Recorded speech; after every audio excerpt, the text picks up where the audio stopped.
Agora eu vou chamar aqui um dos deputados mais combativos do parlamento, Glauber Braga, do PSOL. Glauber Braga. Bem-vindo, Glauber. Obrigado, Miguel. Que bom estar aqui contigo e um abraço para todo mundo também que está acompanhando a transmissão.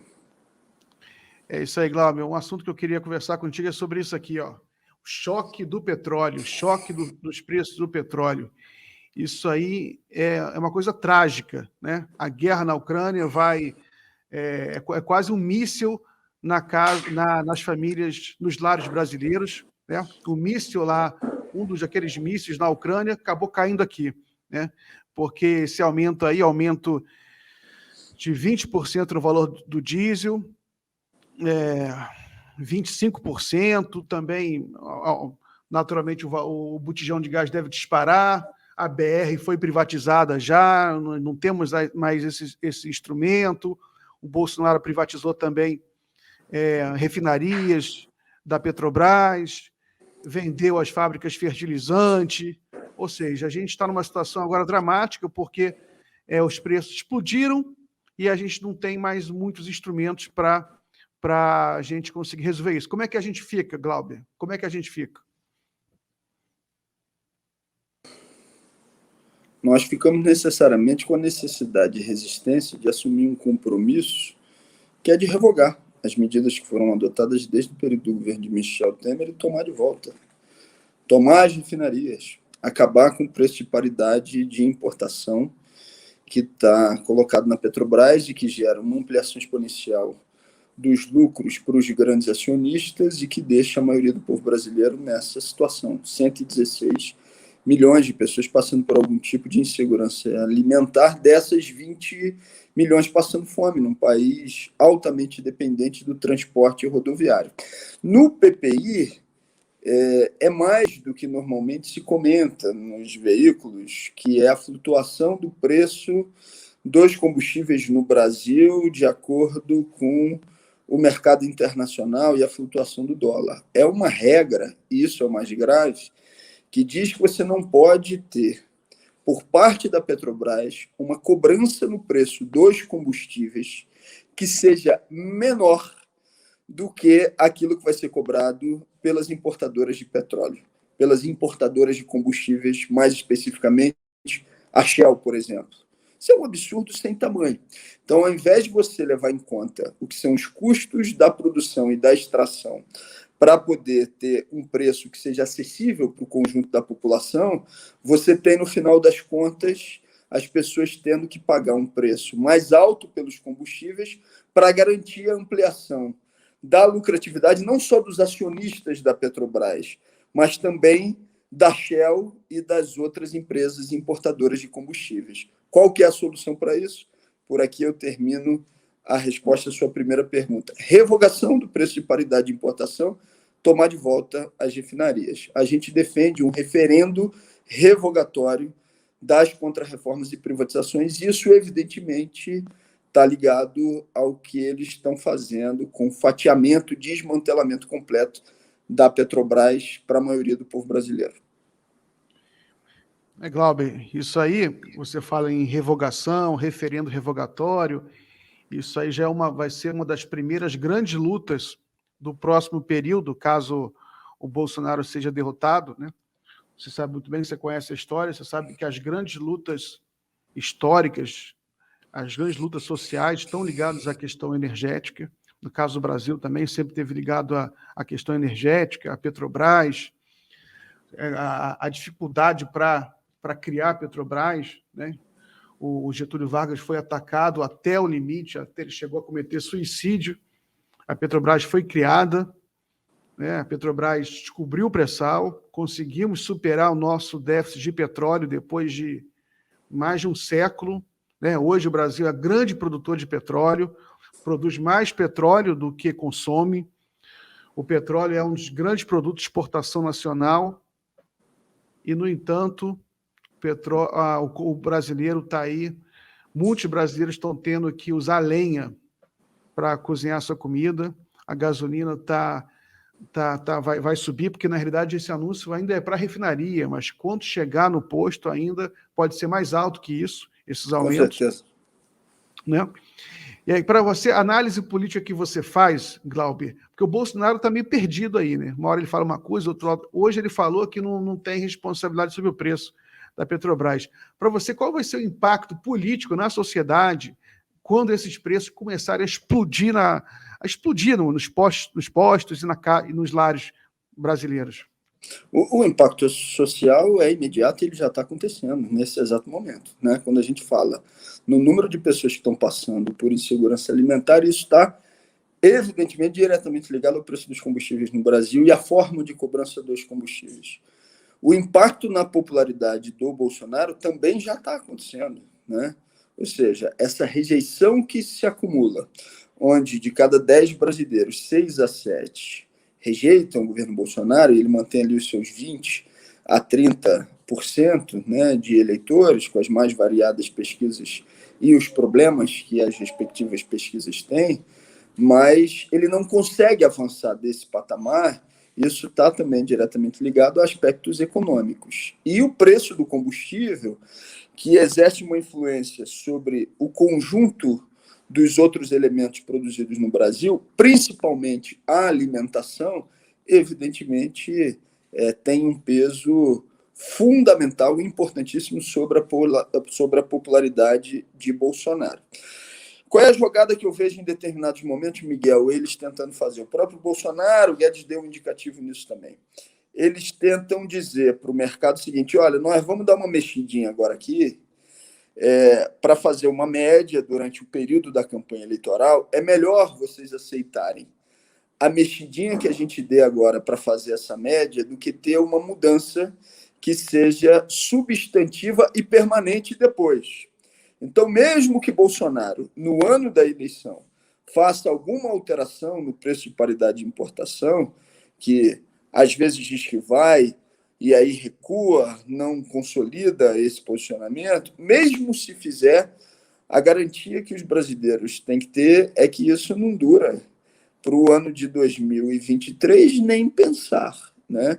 Entendendo que isso incide diretamente sobre a sua popularidade, ele pode fazer uma movimentação maquiada agora. Na minha avaliação, não funciona, porque as pessoas já perceberam qual é a prioridade desse governo: esse atendimento aos grandes acionistas e às importadoras de combustíveis, Shell e companhia. Então, respondendo a sua pergunta, os efeitos sociais eles só tendem a se ampliar com o que está acontecendo no mundo e com a manutenção dessa política de preço pela Petrobras, e a impopularidade de Bolsonaro, na nossa avaliação, também tende, e quando eu digo da nossa, eu estou falando, evidentemente, das discussões que a gente faz no mandato, essa impopularidade de Bolsonaro tende a também se ampliar, e com um fomento do que seja a ampliação da revolta social e popular contra esse governo, mantida a política nos moldes que ele vem tocando até hoje, desde o início da sua administração, que começa com Pedro Parente, ainda como presidente da Petrobras, nomeado por Michel Temer. Maravilha. Glauber, a gente tem mais 5 minutos e eu queria fazer uma pergunta para você de conjuntura nacional, sobre eleições presidenciais. Queria saber o que você está achando da movimentação dos partidos, né? Sobretudo os partidos progressistas, o PSOL, o PT, né? Houve reunião aí do PSOL com o PT para eventual apoio ao ex-presidente Lula, e outras coisas que você quiser falar aí nesses últimos 5 minutos. Miguel, o pessoal ainda vai ter uma conferência eleitoral. No Congresso do Partido que aconteceu no ano passado, foram 50 mil votantes. Desses 50 mil votantes, 56% definiram por um apoio à candidatura do Lula, sem indicar isso naquele momento. Se falava numa frente esquerda com um programa de esquerda, mas já sabia que aquelas correntes prioritariamente trabalhavam para que o pessoal não tivesse uma pré-candidatura própria no primeiro turno. Ao mesmo tempo, os outros 44%, 21 correntes e coletivos, indicaram o meu nome como pré-candidato, reforçando a necessidade de apresentação do programa do PSOL no primeiro turno das eleições, como uma forma importante, inclusive, de fazer enfrentamento a Bolsonaro e ao bolsonarismo. Se amplia dentro do PSOL uma movimentação que eu tenho muitas críticas a ela e posso expor publicamente, porque no partido, a não ser dentro das próprias correntes, não há alimentação do centralismo democrático, e o que nos resta é poder fazer o debate respeitoso, firme e franco sobre os temas, que é a eventualidade de uma federação com a rede, o que ganha força internamente no PSOL. Eu considero que é um erro. Agora, evidentemente, se essa federação com a rede se consolidar, aumenta-se a distância entre aqueles que defendem que o PSOL não tem uma candidatura própria no primeiro turno das eleições. Porque na rede, seja a candidatura do Randolph, né, que agora retirou para o governo do Amapá, já defende de imediato o apoio à candidatura do Lula, e a Heloísa Helena e a Marina defendem o apoio à candidatura do Ciro. Né?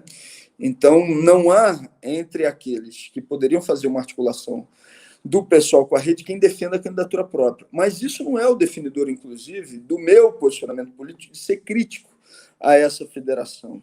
Na minha avaliação, há uma diluição ideológica, diluição essa que não faz bem para uma força política em afirmação, como é o Partido Socialismo e Liberdade, e que é uma referência pública para um conjunto grande de militantes, exatamente pelas suas bandeiras com radicalidade política, de enfrentamento sem mediações ao bolsonarismo e à extrema-direita e de reafirmação da estratégia socialista.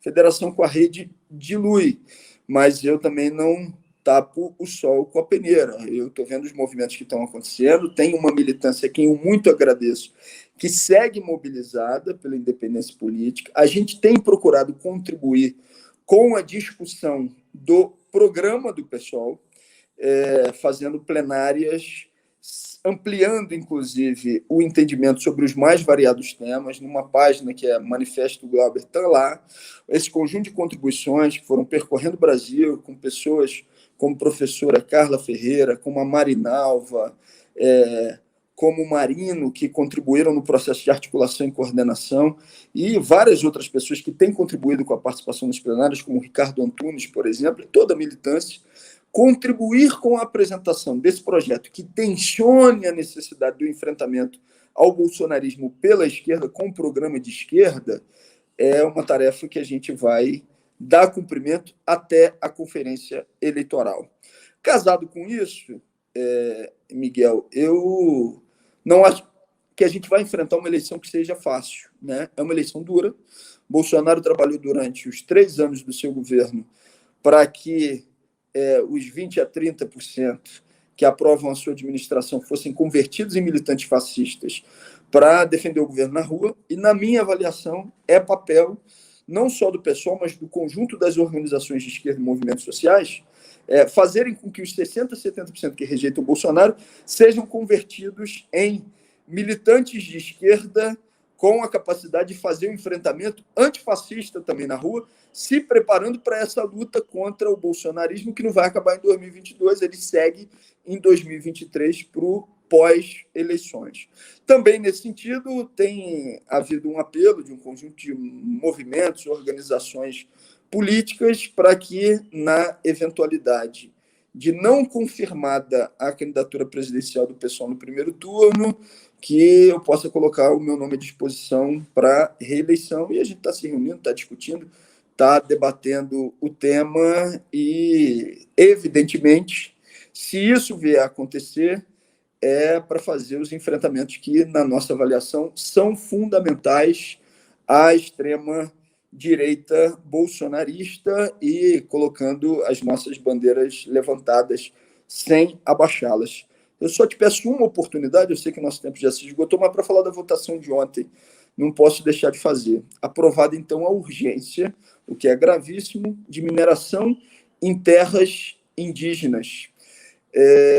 E na Câmara dos Deputados essa urgência foi aprovada com alguma folga, apesar da mobilização que ocorreu em Brasília, mas a urgência ainda não é a votação final, não é o mérito. Então a gente tem luta pela frente ainda a realizar e fazer, mas se depender de esperar só as movimentações institucionais, a turma vai aprovar essa mineração utilizando a guerra na Rússia, Ucrânia, OTAN como argumento, o que é uma falácia, uma mentira, porque em fevereiro, inclusive, a ministra da Agricultura, Tereza Cristina, anunciou, inclusive, a entrega de uma fábrica de fertilizantes em Mato Grosso do Sul para um grupo privado russo, né? Então, muita mobilização é fundamental para garantir a reversão da aprovação dessa votação de mineração em terras indígenas, que é mais uma etapa da passada de boiada de Bolsonaro e companhia. E Lira também, que não pode se passar pano para o senhor Arthur Lira. Te agradecer mais uma vez aqui, Miguel, pela oportunidade e cumprimentar também a Maria, que já está por aqui, e a todos que acompanharam essa transmissão.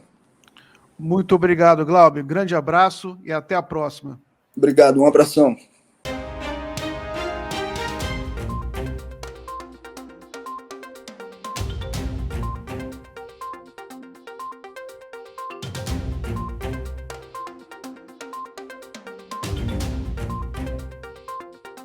Agora você pode ser membro. Agora tem o Clube de Membros no canal da Fórum, aqui no YouTube. Membro da Fórum? É. Que legal! O que é membro da Fórum? Olha só, você colabora com o jornalismo da Fórum e você recebe vários benefícios. Você Não, mas eu estou querendo saber dos benefícios. Então eu vou falar os benefícios. Você participa de transmissões ao vivo exclusivas com os editores da Fórum. Você ganha descontos em produtos de marcas parceiras da Fórum, dos cursos online que em breve vão estar aí no ar na revista Fórum. E tem postagens exclusivas na aba Comunidade aqui no canal. Eu posso botar emoji? Também, emoji, selos. Tem emoji! Gente, tem coisa pra caramba, mas o que importa é que a gente precisa que você seja membro para poder continuar fazendo esse jornalismo Fórum, que já tem uma marca, né? Um jornalismo sério, um jornalismo com posições mais declaradas, um jornalismo que não fica fazendo mimimi e, ao mesmo tempo, não faz fake news. É isso aí, participe dessa comunidade e fique membro do canal da Fórum. Valeu, beijos!